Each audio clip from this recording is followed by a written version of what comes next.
नमस्कार, साधना plus news देख रहे हैं आप। मैं हूं अस्मिता दुबे। बुलेटिन में दिखाएंगे हरियाणा की तमाम खबरें, लेकिन उससे पहले एक नजर हेडलाइंस पर।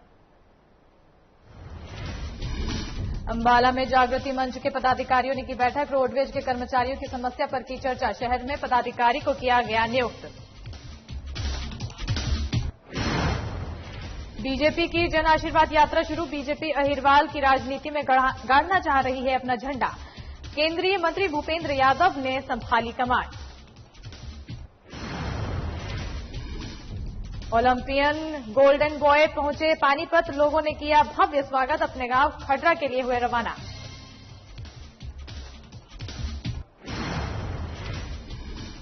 और पंचकुला में पुलिस को मिली सफलता। हत्या और लूट के आरोपी को किया गिरफ्तार। एक दिन के पुलिस रिमांड पर भेजा गया आरोपी।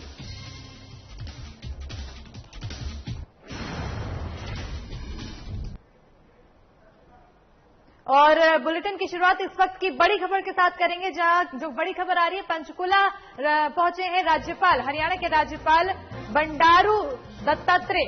बड़ी खबर आपको बता रहे हैं, हरियाणा के राज्यपाल बंडारू दत्तात्रेय पंचकुला पहुंचे हैं। राज्यपाल ने सेक्टर 2 स्थित साकेत अस्पताल का औचक निरीक्षण किया है। उन्होंने मरीजों से बातचीत कर उनका हालचाल भी जाना और अस्पताल की व्यवस्था का जायजा लिया। बड़ी खबर बता रहे हैं आपको, औचक निरीक्षण से प्रशासन में हड़कंप मच गया था। बड़ी खबर पंचकुला से, जहां हरियाणा के राज्यपाल बंडारू दत्तात्रेय पंचकुला पहुंचे और राज्यपाल ने सेक्टर 2 स्थित साकेत अस्पताल का औचक निरीक्षण किया। इस दौरान उन्होंने मरीजों से बातचीत करके उनका हालचाल जाना और अस्पताल की व्यवस्था का जायजा भी लिया। लेकिन राज्यपाल बंडारू दत्तात्रेय के इस औचक निरीक्षण से प्रशासन में हड़कंप मच गया। पंचकुला पहुंचे हरियाणा के राज्यपाल बंडारू दत्तात्रेय। राज्यपाल ने सेक्टर 2 स्थित साकेत अस्पताल का औचक निरीक्षण किया और इस दौरान उन्होंने मरीजों से बातचीत करके उनका हालचाल जाना और अस्पताल की व्यवस्था का जायजा भी लिया। औचक निरीक्षण से प्रशासन में हड़कंप मच गया। बड़ी खबर पंचकुला से, जहां राज्यपाल बंडारू दत्तात्रेय पंचकुला पहुंचे। उन्होंने साकेत अस्पताल का औचक निरीक्षण किया। अचानक से राज्यपाल का ये औचक निरीक्षण था, जिसके बाद प्रशासन में हड़कंप मच गई। बढ़ते हैं आगे, जहां इनेलो के वरिष्ठ नेता अभय सिंह चौटाला ने हरियाणा राजभवन चंडीगढ़ के में इनेलो प्रतिनिधि मंडल के साथ राज्यपाल को ज्ञापन सौंपा है। बता दें कि ज्ञापन में लिखा गया है कि हरियाणा में रोजगार के मामले में युवाओं के भविष्य से सरकार खिलवाड़ कर रही है। इनेलो ने ज्ञापन में प्रदेश में बढ़ते बेरोजगार, पेपर लीक के बारे में भी लिखित तौर से राज्यपाल को अवगत कराया है।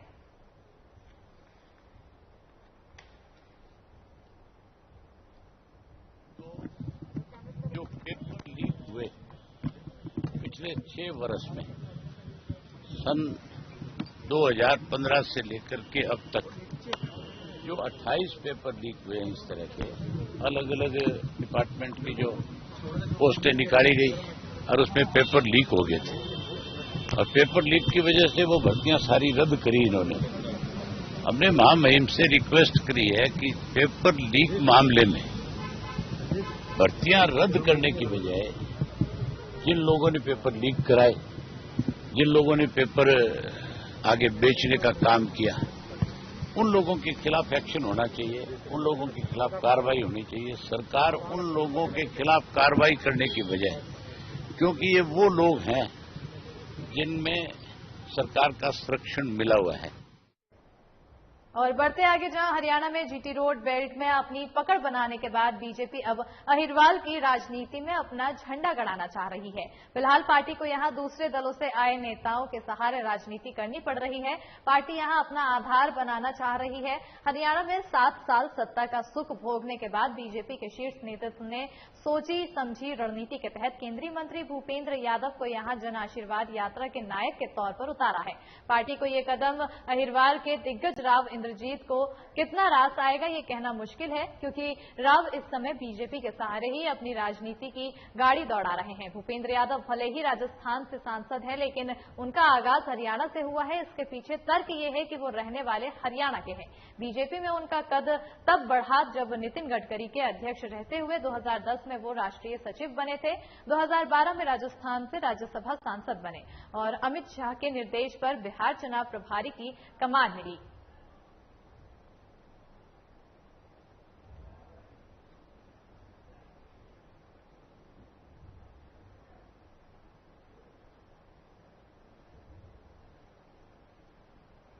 और आज अम्बाला शहर रोडवेज डिपो में हरियाणा रोडवेज जागृति मंच के पदाधिकारियों ने बैठक का आयोजन किया।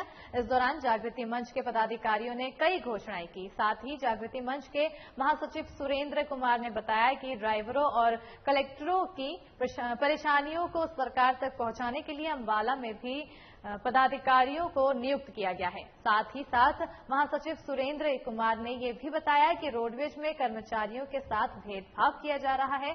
सरकार सभी सुविधा तो देती है, लेकिन उच्च अधिकारी और कर्मचारी रोडवेज के कर्मचारियों के हक को उन तक पहुंचाने नहीं देते हैं। इसी को देखते हुए अम्बाला में पदाधिकारी नियुक्त किया गया है।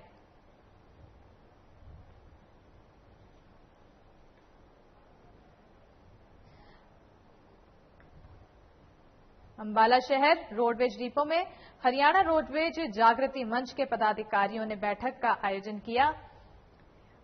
इस दौरान जागृति मंच के पदाधिकारियों ने कई घोषणा की और जागृति मंच के महासचिव सुरेंद्र कुमार ने बताया कि ड्राइवरों और कलेक्टरों की परेशानियों को सरकार तक पहुंचाने के लिए अम्बाला में भी पदाधिकारियों की नियुक्ति किया गया है। साथ ही साथ महासचिव सुरेंद्र कुमार ने यह भी बताया कि रोडवेज में कर्मचारियों के साथ भेदभाव किया जा रहा है और सरकार सभी सुविधा तो देती है, लेकिन उच्च अधिकारी और कर्मचारी रोडवेज के कर्मचारियों के हक को उन तक पहुंचने नहीं देते हैं। ऐसे में अम्बाला में पदाधिकारी नियुक्त किया गया है।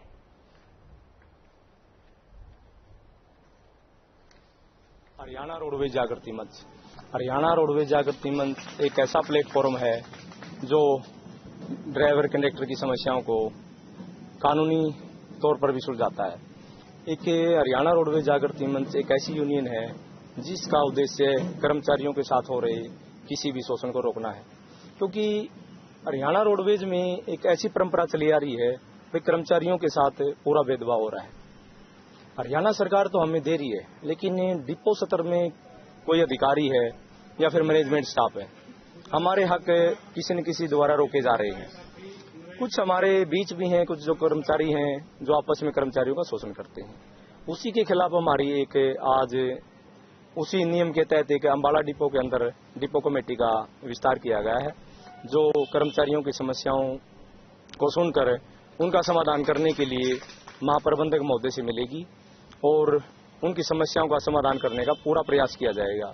यदि फिर भी महाप्रबंधक महोदय द्वारा कोई समाधान नहीं किया जाता है तो उसके लिए हमें हाई कोर्ट की शरण ली जाएगी, क्योंकि जागृति मंच का उद्देश्य है भाई कोई भी काम है पहले रिप्रेजेंटेशन देके डिपो स्तर पे, फिर हमारे डीजी महोदय हैं, उसके बाद जो भी कानूनी प्रक्रिया है वो अपना के उसके बाद हम हाई कोर्ट में जाएंगे। और इसी बीच एक बड़ी खबर आ रही है, हरियाणा सरकार जहां विशेष वैक्सीनेशन अभियान शुरू करने वाली है। हरियाणा सरकार ने विशेष वैक्सीनेशन अभियान चलाया है और इसी वैक्सीनेशन अभियान को लेकर कंवरपाल गुर्जर ने बयान दिया है। उनका बयान है कि 31 अगस्त तक हरियाणा के सभी शिक्षकों को वैक्सीन मिलेगी। गुर्जर ने कहा है कि हरियाणा में अभी नहीं खुलेंगे 1ली से 5वीं तक के स्कूल और इसी के साथ ही विधानसभा के मानसून सत्र के लिए सरकार तैयार है। ये कंवरपाल गुर्जर का बयान है। उन्होंने जानकारी देते हुए कहा कि विपक्ष के सभी सवालों का जवाब डटकर देंगे। इसके साथ ही उन्होंने कहा कि सत्र की अवधि बढ़ाने के लिए सदन के नेता रहते हैं हमेशा तैयार। बड़ी जानकारी आपको बता रहे हैं हरियाणा से, जहां हरियाणा सरकार ने विशेष वैक्सीनेशन अभियान चलाया है और इसी के तहत कंवरपाल गुर्जर ने इसे लेकर बयान दिया है। उन्होंने कहा है कि 31 अगस्त तक हरियाणा के सभी शिक्षकों को वैक्सीन मिलेगी और इसके साथ ही हरियाणा में अभी 1ली से और 5वीं तक के स्कूल नहीं खोले जाएंगे। बड़ी जानकारी कंवरपाल गुर्जर की ओर से दी गई है, जहां उन्होंने बताया कि हरियाणा में 1 से लेकर 5वीं तक के स्कूल अभी नहीं खोले जाएंगे और इसी के साथ ही उन्होंने कहा कि विधानसभा के मानसून सत्र के लिए सरकार पूरी तरह से तैयार है, विपक्ष के सभी सवालों का जवाब देने के लिए भी डटकर तैयार है। इसके साथ ही सत्र की अवधि बढ़ाने के लिए सदन के नेता हमेशा तैयार रहते हैं, ऐसा भी कंवरपाल गुर्जर ने कहा है। हरियाणा सरकार विशेष वैक्सीनेशन अभियान चलाया है, जिसके तहत अब 31 अगस्त तक हरियाणा के सभी शिक्षकों को वैक्सीन मिलेगी। बड़ी जानकारी कंवरपाल गुर्जर की ओर से दी गई है, जिसमें उन्होंने बताया है कि 31 अगस्त तक हरियाणा के सभी शिक्षकों को वैक्सीन मिलेगी और 1 से 5वीं तक के स्कूल अभी नहीं खुलेंगे। हरियाणा के 1 से 5वीं तक के स्कूल अभी फिलहाल नहीं खुलेंगे और विधानसभा के मानसून सत्र के लिए सरकार पूरी तरह से तैयार है। इसके साथ ही कंवरपाल गुर्जर का कहना है कि विपक्ष के सभी सवालों का डटकर जवाब देंगे और इसके लिए नेता हमेशा उनकी ओर से तैयार है। उन्होंने कहा है कि सत्र की अवधि बढ़ाने के लिए सदन के नेता हमेशा तैयार रहते हैं। बड़ी खबर, 31 अगस्त तक हरियाणा के सभी शिक्षकों को मिलेगी वैक्सीन। इसके साथ ही विधानसभा के मानसून सत्र के लिए भी सरकार तैयार है, ऐसा कंवरपाल गुर्जर की ओर से कहा गया है और उन्होंने कहा है कि सत्र की अवधि बढ़ाने के लिए सदन के नेता हमेशा तैयार रहते हैं। हरियाणा सरकार विशेष वैक्सीनेशन अभियान चलाया है और इसके तहत कंवरपाल गुर्जर ने अपना बयान जारी देते हुए कहा है कि 31 अगस्त तक हरियाणा के सभी शिक्षकों को वैक्सीन मिलेगी। मैंने पहले कहा भी था कि 15 अगस्त के बाद हम इस पर विचार करेंगे, लेकिन उसके बावजूद भी जो हमने अधिकारियों को कहा था कि वो संभावनाएं तलाश करें, संभावनाएं तलाश की है उसकी खोलने की, लेकिन फिर भी थोड़ा सा अभी इतनी जल्दी हम खोल लेंगे नहीं, तो जल्दी उसके बारे में निर्णय लेंगे। अभी तो नहीं कोई फैसला नहीं किया अभी तक। तो अगर परिस्थितियां इसी प्रकार की रहती हैं जैसे आज की स्थिति ठीक है तो उस पर विचार करेंगे। देखिए अभी थोड़ा सा इस प्रकार की हमें भी थोड़ा सा लगा कि अभी हमारा पड़ोसी जो प्रदेश है पंजाब, उसने अभी 1 से 5वीं तक के स्कूल खोल लेते, लेकिन बाद में उन्होंने निर्णय अपना बदल दिया और 3री तक उन्होंने जो कक्षाएं थी वो बंद कर दी। तो हम भी उस पर विचार कर रहे हैं अभी, ताकि ठीक ठाक रहे सारा। हालांकि जो हमारे स्कूल हैं 6ठी से लेके और 12वीं तक है वो बिल्कुल ठीक चल रहे, कोई समस्या नहीं है उसमें अभी बिल्कुल भी। तो लेकिन फिर भी हम थोड़ा सा रुक के इसमें निर्णय लेना चाहते हैं।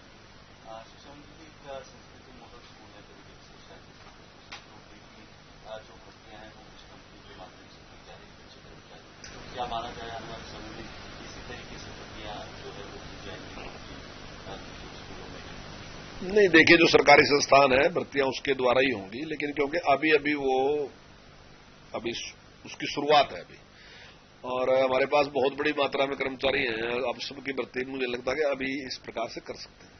तो क्योंकि तुरंत उनकी जरूरत थी, तो जो एग्जिस्टिंग एजेंसी थी जो पहले से काम करती थी उनको हमने मौका दिया कि वो भी हमें दे दे, लेकिन कोई टेंडर नहीं उसका किया। जल्दी हम जैसे ही सरकार की ओर से शुरू होगा तो निश्चित तौर पर सरकार के द्वारा ही भर्ती कराएंगे।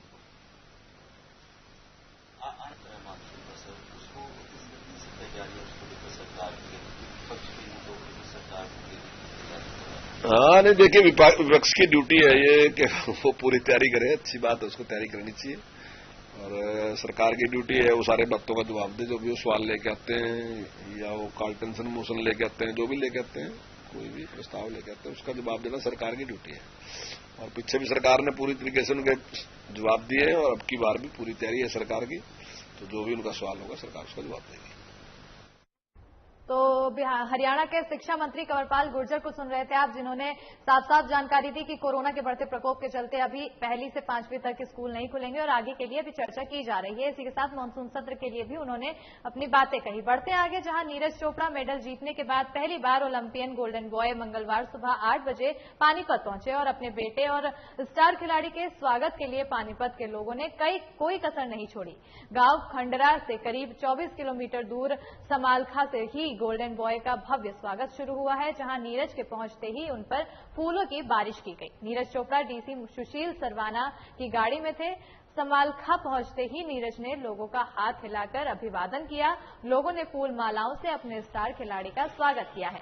इस स्वागत यात्रा के काफिले में तिरंगा बाइक पर लगा था, जो पीछे कारों का काफिला था। मुस्कुराते हुए नीरज हर किसी का अभिवादन स्वीकार कर रहे थे और इसी के साथ ही समालखा में उनके स्वागत के लिए पैतृक गांव खंडरा से काफी संख्या में युवा पहुंचे थे। प्रशंसकों की भीड़ की वजह से पुलिस प्रशासन भी तैनात थी।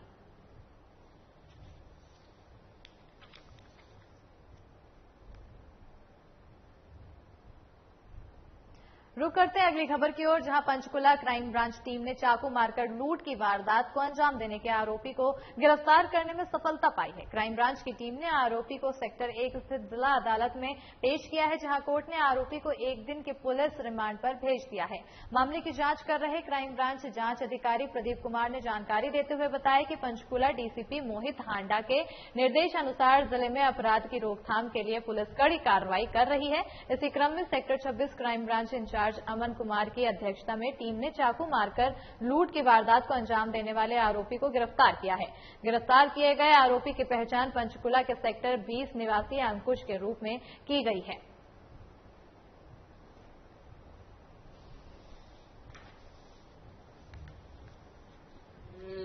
छब्बीस 7 की रात्रि को सेक्टर 20 में चाकू मार के लूट की वारदात करी थी, जिसमें चारों गिरफ्तार कर लिया आरोपी। कल इनको ये सभी आरोपी पुलिस रिमांड पे, कल इनको पेश हाल करके जुडिशल। तो आज इसको पेश किया सर, इसको रिमांड हासिल किया? हाँ, 1 दिन का पुलिस रिमांड हासिल किया है। इसके 3 साथी पहले से पुलिस रिमांड हुए। क्या नाम है इसका? इसका नाम अंकुश उर्फ धारी है। सर कहाँ से गिरफ्तार किया गया सर? ये इसने खुद सरेंडर किया है। अच्छा, मान लिया जाए कि 3 लोगों को पहले अरेस्ट किया था, एक आरोपी को मतलब एक ने सरेंडर किया। और बढ़ते हैं आगे, जहां देश भर में कोरोना की संभावित तीसरी लहर को लेकर सतर्कता बरती जा रही है। सरकार द्वारा कोरोना के नियमों का पालन करने की हिदायतें दी जा रही है, लेकिन हरियाणा के यमुनानगर में सार्वजनिक स्थलों पर कोविड-19 के नियमों का पालन नहीं हो रहा है। यमुनानगर ने बस अड्डे पर हमारी टीम ने दौरा किया, जहां देखा न सिर्फ बसों में सफर करने वाले यात्री बल्कि कर्मचारी भी कोरोना नियमों के प्रति लापरवाही बरत रहे हैं।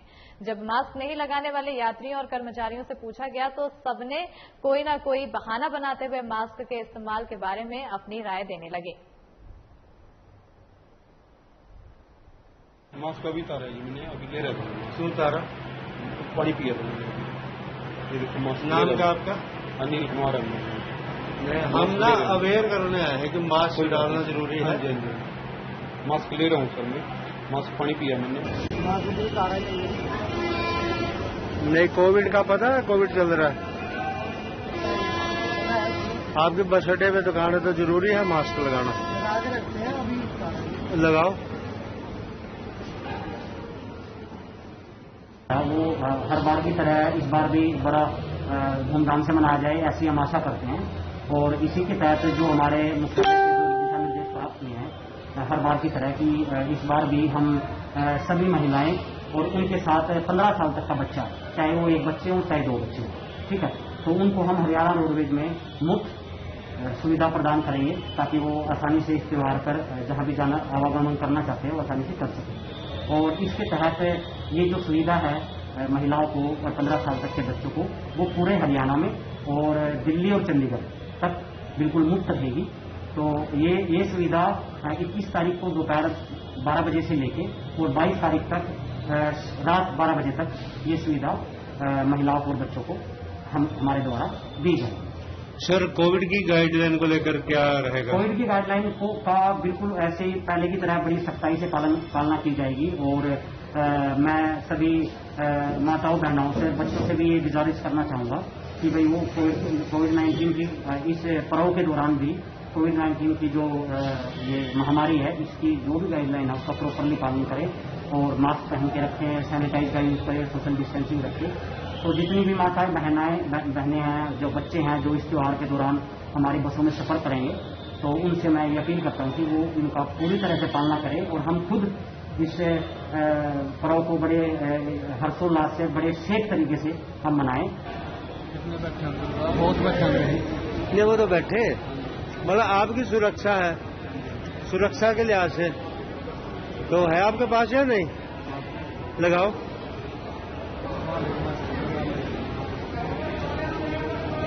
हम आपको अवेयर करने आए हैं।